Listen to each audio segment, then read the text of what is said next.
cấm sọc hòn nha.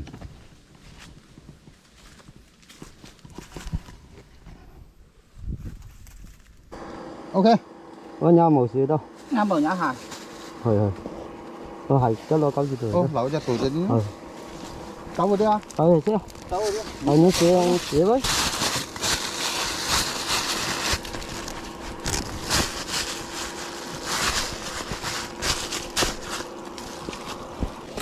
Cảm ơn cô tôi vô.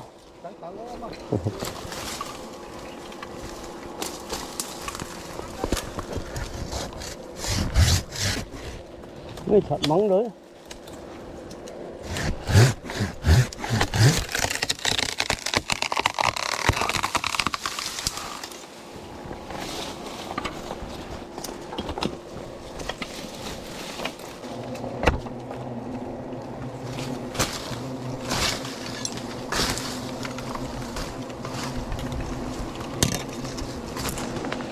Lì không đó.